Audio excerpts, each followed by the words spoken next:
Hi there, this is Jenny Seek from Inner Voice Intuitive Counseling and Readings.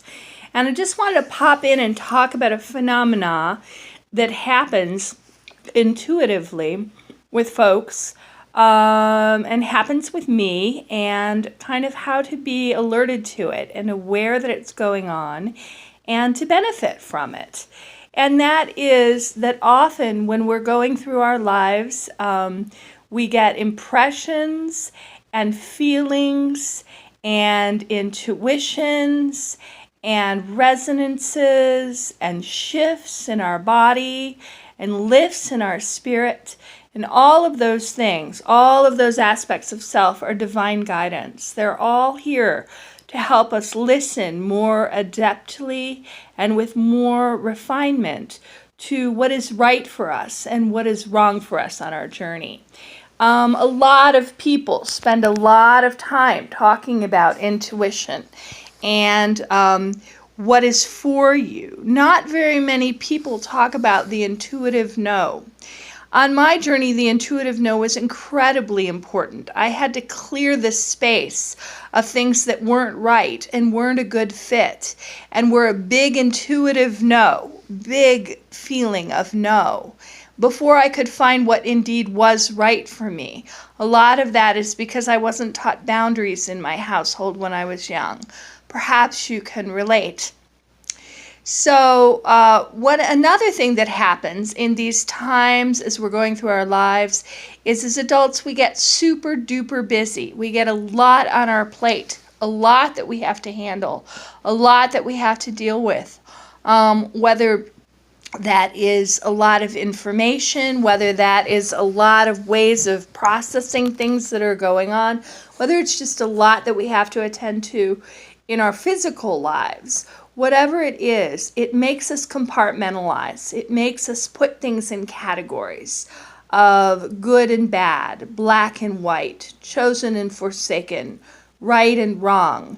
And while some of these categories may have validity, we get very good at putting things in categories so that we can clear space in our minds, in our hearts, on our paths, however we do it. When we do that, we can stop listening with a third ear. We can stop listening intuitively to our dreams, our larger desires, the things that really, really feed us in our life, right? And so one of the things that happens with me, with my own unique way of using intuition, and maybe yours too, is certain words will pop up and they'll just kind of surface and they'll hold my interest. I'll have a curiosity about them and I'll just sort of start playing with them, just kind of sing-songing around, saying them, bringing them into my framework, noticing pictures that evoke those words more and more, just bringing them into my space, being curious about what they might mean. And one of the things that I will do is do this, and I'll hit on certain words and certain sounds that have a lot of resonance that really, really inspire me. I's and S's, for instance, are very, very powerful sounds. And long ago, when I used to write poetry, I would play with those sounds a lot. Perhaps as you go through the alphabet, you go through sounds, you hit on some that resonate and that seem to just spark something, some life in your soul. So I have a lot of different incidents of these word puzzles or words that are evocative that have directed me in a direction that was really, really meaningful because it hit on an intuition that I had about a story or about something that was going to come into my life, or about how to approach something in a more creative fashion. And so most recently, as I'm very busy lately, I've come up with the term not and not. And I've been throwing it around. Not. Just kind of holding it and saying it over and over. One of the things that I do is I keep lists. I keep lists of everything I have to do because I have a lot of projects that I want to attend to. And I keep color-coded lists. And when I get things done, I complete the list with purple. I started out with green. Green means ripeness. Green means readiness. Then I move into the energy of the purple. And the purple is the magic that we bring together to make something come to fruition. So I have lists on the computer of everything I've gotten done so I can see what I've actually accomplished, when in the morning I might get up and feel like I haven't accomplished anything or I'm not sure where to start. One of the things that started to happen to me, I'm writing a couple books and I'm to the place where I have the manuscripts pretty much completed, and the hard part is the part about the details of the editing, the details of the formatting. And these questions are all about what comes first, what comes second, what do you do first, what do you do second.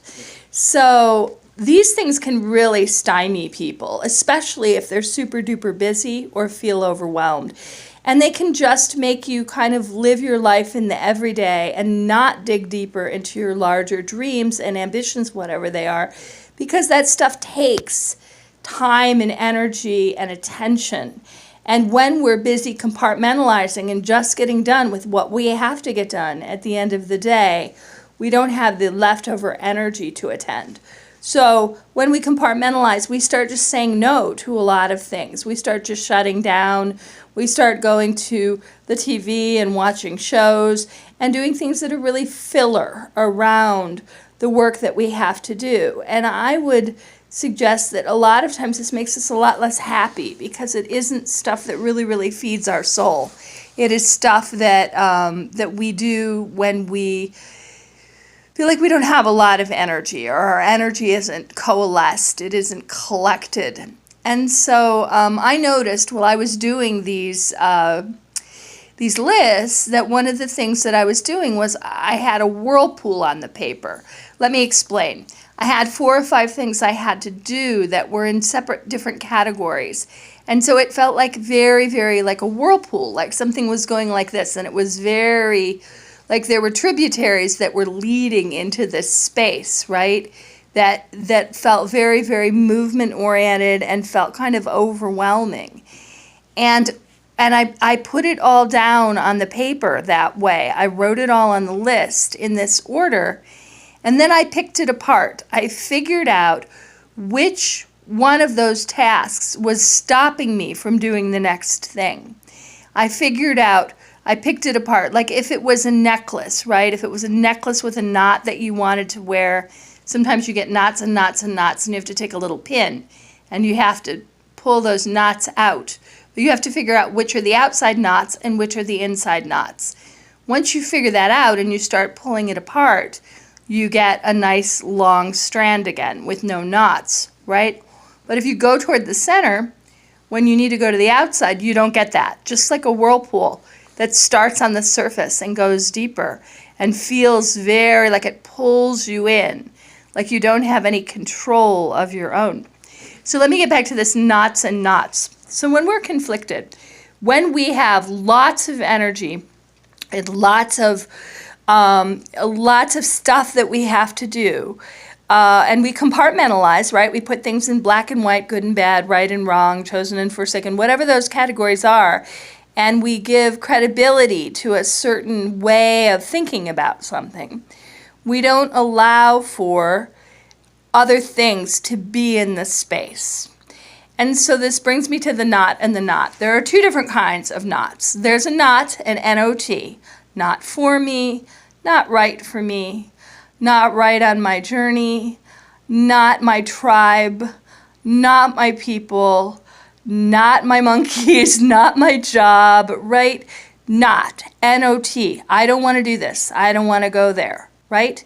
Then there's a knot, a K-N-O-T, something that needs sorted out, something that you really do want, something that you say, I really want this. I want this in my life. I'm willing to work toward it. I'm willing to do the hard work. I'm willing to put the time in.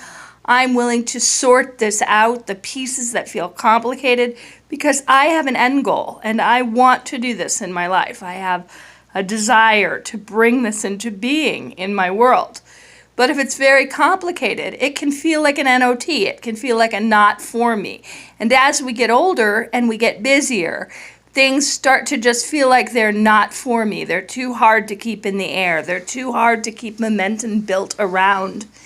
And we can confuse them, and we can think that something that's a KNOT, that just really needs sorted out and needs one of the pieces, one of the knots undone, so that then we can get the other knots out of it. Like we do this first when we're doing this task or we're doing this process. If we do this first, then we do this, then we do this, and then we're smooth. Then we're smooth through the way, and we can get to the other side. But if we feel overwhelmed, we can start to think everything is an NOT, a not for me, not right, too much work. If you think about this in terms of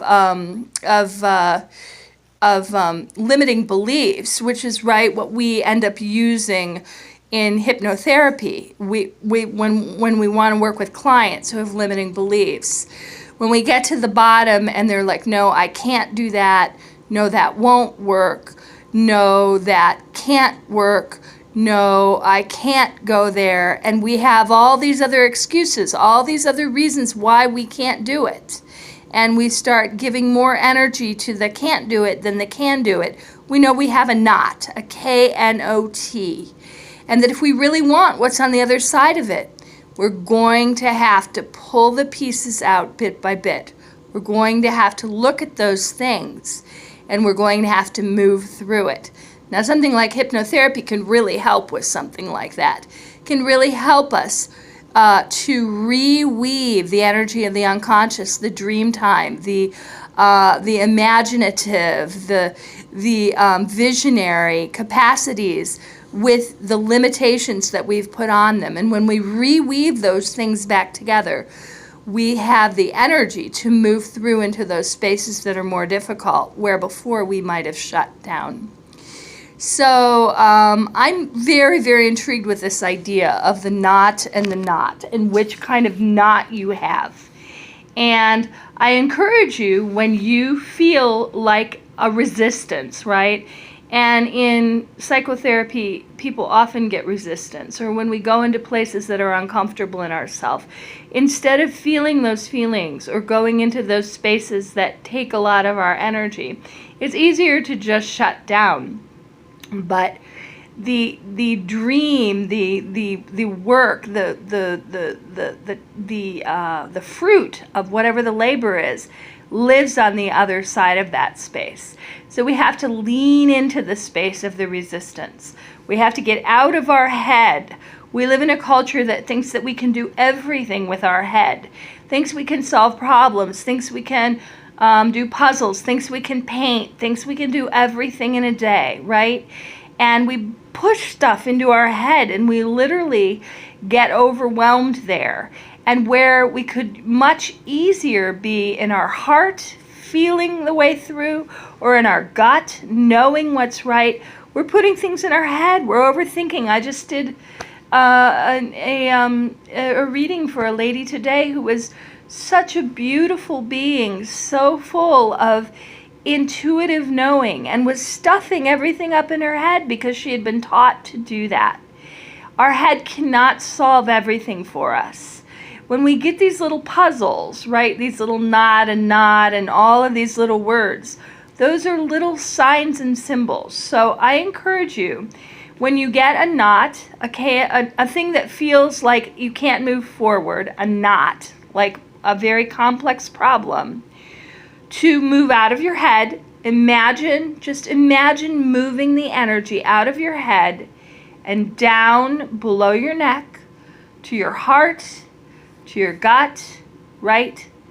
And feeling the issue there. And then asking, is this for me or isn't this for me?